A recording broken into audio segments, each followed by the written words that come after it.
नमस्कार। लक्ष्मण धारा education platform के यूट्यूब चैनल में आप सभी का स्वागत है।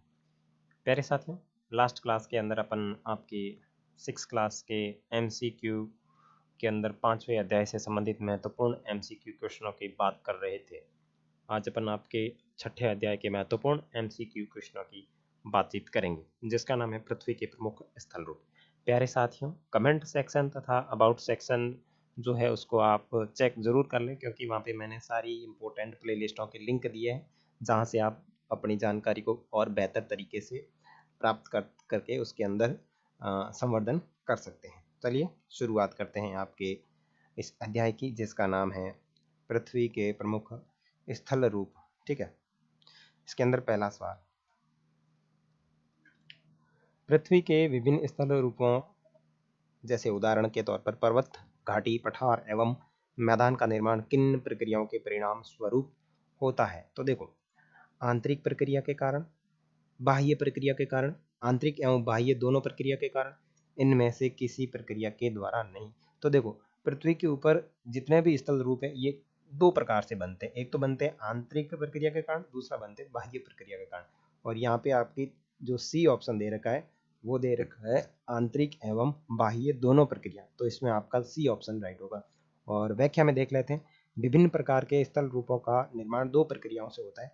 प्रथम, यह आंतरिक प्रक्रिया के बहुत से स्थानों पर पृथ्वी की सतह कहीं ऊपर उठी जाती है तो कहीं नीचे दब जाती है। और दूसरी, यह बाह्य प्रक्रिया स्थल के लगातार बनने या टूटने की लगातार प्रक्रिया बनी रहती है। देखो, मोटा मोटी इसमें यह है कि जो स्थल रूप के अंदर आकृतियां बनी रहती है, स्थल रूप के अंदर हो या ऊपर हो, दो ही कारणों से बनेगी। एक तो आंतरिक प्रक्रिया से और दूसरी बाह्य प्रक्रिया से। ठीक है।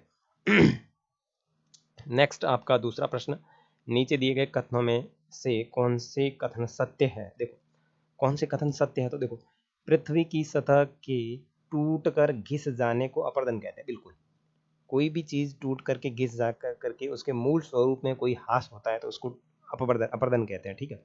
पृथ्वी की नई सतहों के निर्माण की प्रक्रिया को निक्षेपण कहा जाता है। बिल्कुल, और ये मैंने जो व्याख्यात्मक क्लासें हैं उसके अंदर बहुत अच्छी तरीके से बताया हुआ है। और व्याख्यात्मक क्लासें देखने के लिए इस वीडियो के अबाउट सेक्शन तथा कमेंट सेक्शन के अंदर दी गई लिंक के माध्यम से आप देख सकते हैं। ठीक है, तो इसमें आपके दोनों ऑप्शन राइट है, तो आपका क्या होगा? सी राइट होगा, एक व दोनों। ठीक है, व्याख्या देख लेते हैं। पृथ्वी की सतह के टूटकर घिस जाने को अपरदन कहते हैं। अपरदन की क्रिया के द्वारा सतह नीचे हो जाती है तथा निक्षेपण की प्रक्रिया के द्वारा उनका फिर से निर्माण होता है। और ये दोनों प्रक्रिया बहते हुए जल, वायु तथा बर्फ के द्वारा होती है। और ये जो अपरदन और निक्षेपण की प्रक्रिया होती है वो किन किन से होती है? जल, वायु, बर्फ के द्वारा होती है। साथ ही यह स्थलाकृति निर्माण की बाह्य प्रक्रिया के अंतर्गत आती है। और अगर निर्माण प्रक्रिया की और अंदर स्थलाकृति की बात करें तो ये आपके बाह्य प्रक्रिया के अंतर्गत आएगी। नेक्स्ट बात करें, तीसरा जो आपका क्वेश्चन है, विश्व की सबसे पुरानी या वलित पर्वत श्रृंखला कौन थी? विश्व की सबसे पुरानी वलित पर्वत श्रृंखला की बात करें तो आपकी अरावली होगी, जो आपको कई पुस्तकों के अंदर पढ़ते हैं। भारत की अरावली पर्वत श्रृंखला विश्व की सबसे पुरानी वलित पर्वत श्रृंखला है। अपरदन की प्रक्रिया के कारण यह श्रृंखला काफी घिस गई है। उत्तरी अमेरिका के अपलेशियन तथा रूस के यूराल पर्वत, देखो, उत्तरी अमेरिका के अपलेशियन पर्वत तथा रूस के यूराल पर्वत गोलाकार दिखाई देते हैं। इनकी ऊंचाई कम है, ये बहुत पुराने वलित पर्वत है। भारत का हिमालय पर्वत भी वलित पर्वत का उदाहरण है, लेकिन हिमालय अरावली से इतना पुराना नहीं है जितनी अरावली पुरानी है। नेक्स्ट चौथा प्रश्न, नीचे दिए गए कथन पर विचार कीजिए। जिन पर्वतों पर हमेशा जमी रहने वाली बर्फ की नदियां होती है उन्हें हिमानी कहते हैं। ओके, और पर्वतों के एक रेखा क्रम में व्यवस्थित होने को पर्वत श्रृंखला कहते हैं। बिल्कुल, यहाँ आपको दोनों ऑप्शन राइट लग रहे हैं, तो इसका कौन सा होगा? सी होगा, एक व दोनों। ठीक है, तीसरे का मैंने बताया था ना, हाँ ठीक है, इसका सी राइट होगा, क्योंकि कथन सही है।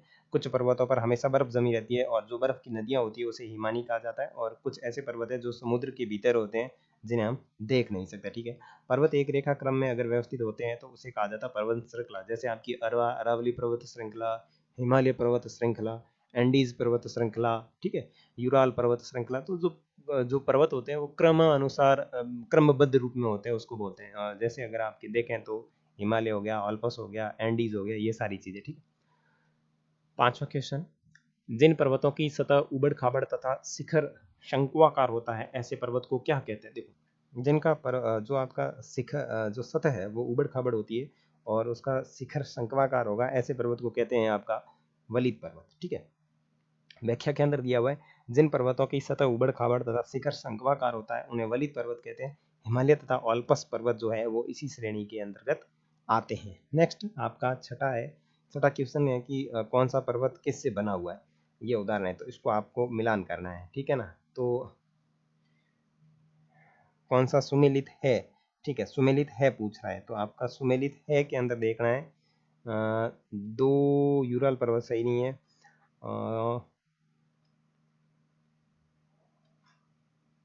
ये दोनों राइट है। ठीक है ना, वॉसेज पर्वत ब्रंसोत पर्वत का उदाहरण है और माउंट किलिमंजारो आपका ज्वालामुखी पर्वत का उदाहरण है। देखो यहाँ पे नीचे मैंने जो आपकी व्याख्या इसके अंदर दे दी है, एक्सप्लेन कर दिया है कि उत्तरी अमेरिका का अपलेशियन तथा रूस का यूराल पर्वत गोलाकार दिखाई देता है तथा इनकी ऊंचाई बहुत कम है और ये बहुत पुराने वलित पर्वत है। ठीक है ना, ये कौन से पर्वत है, वलित पर्वत है। जब कोई भाग ऊपर उठा हुआ होता है और ऊर्ध्वाधर रूप से विस्थापित हो जाता है उसे ब्रंसोत पर्वत का निर्माण होता है और ऊपर उठे हुए खंड को हॉस्ट तथा नीचे धसे हुए खंडों को भ्रंश अर्थात गॉर्डेन कहा जाता है। और यूरोप की राइन घाटी तथा वॉसेस पर्वत इसी तरह के उदाहरण है, लेकिन इस ऑप्शन के अंदर वो नहीं दिया हुआ है, लेकिन आपको ये दिया हुआ है वॉसेस पर्वत दिया हुआ है, तो वो सही सेट हो गया।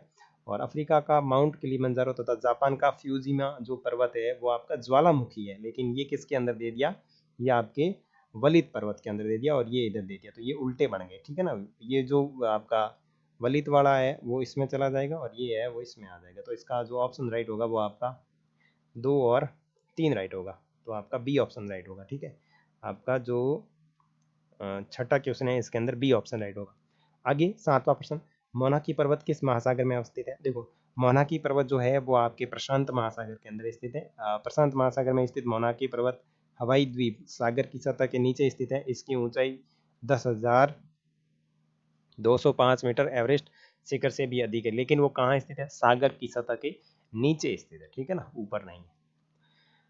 विश्व का सबसे ऊंचा पठार कौन सा है। देखो 8वां क्वेश्चन, विश्व का सबसे ऊंचा पठार कौन सा है, तो ऊंचा आपका जो पठार है वो है तिब्बत का पठार। ठीक है, तिब्बत का पठार विश्व का सबसे ऊंचा पठार है जिसकी ऊंचाई समुद्र तल से लगभग आपके 4 से 6 हजार के बीच में आती है और पठार उठी हुई एवं सपाट भूमि होती है और यह आसपास के क्षेत्र से अधिक ऊपर उठा हुआ होता है।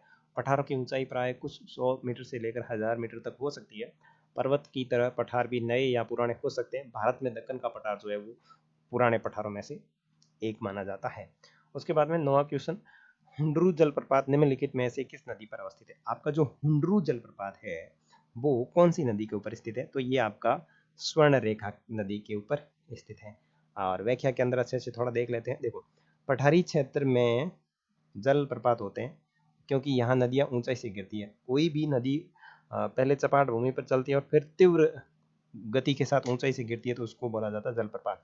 छोटा नागपुर आपका जो क्षेत्र है उसके अंदर एक स्वर्ण रेखा नदी बहती है जिसके ऊपर हुंडरू जलप्रपात स्थित है और झारखंड का सबसे प्रसिद्ध जलप्रपात है। ठीक है ना, और ये हुंडरू कहाँ पे आएगा, आपका छोटा नागपुर कहाँ पे आता है, झारखंड के अंदर, और ये जलप्रपात 320 फीट की ऊंचाई से गिरता है। और कर्नाटक के अंदर आपकी एक नदी है शरावती नदी जिसके ऊपर जोग जलप्रपात बना हुआ है। ठीक है ना, और शिव शिवसमुद्रम जलप्रपात कर्नाटक राज्य में कावेरी नदी पर स्थित है तथा धुआंधार जलप्रपात मध्य प्रदेश के अंदर जबलपुर के निकट नर्मदा नदी के अंदर स्थित। तो आपके कौन कौन से जलप्रपात आ गया, हुंडरू जलप्रपात, जोंग जलप्रपात, उसके बाद में आपका शिवसमुद्रम जलप्रपात आ गया, उसके बाद में कर्नाटक में कावेरी नदी पर स्थित और धुआंधार जलप्रपात आ गया कहाँ पे, मध्य प्रदेश के जबलपुर के निकट नर्मदा नदी पर। ठीक है ना, उसके बाद में 10वां क्वेश्चन देखो, मैदानों के संदर्भ में नीचे दिए गए कथन पर विचार कीजिए। अधिकांश मैदान मुख्य नदियों तथा उसकी सहायक नदियों के कारण बनते हैं। ओके, सही है।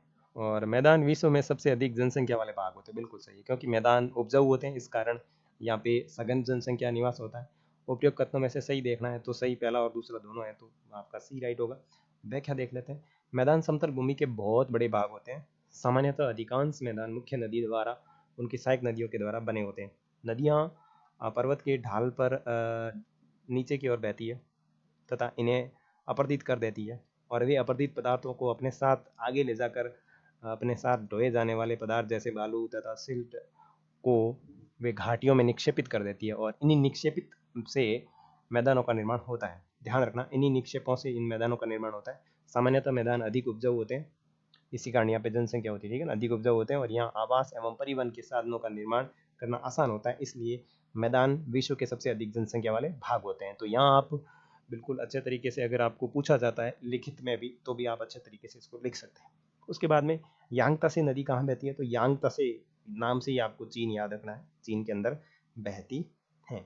इसी के साथ आपके जो आपका जो अध्याय है छठा, ठीक है ना, इसके सारे प्रश्न कंप्लीट हो गए। अब आगे आपका 7वां अध्याय है जिसका नाम हमारा देश भारत है, उसकी व्याख्या अपन नेक्स्ट क्लास के अंदर करेंगे, ठीक है।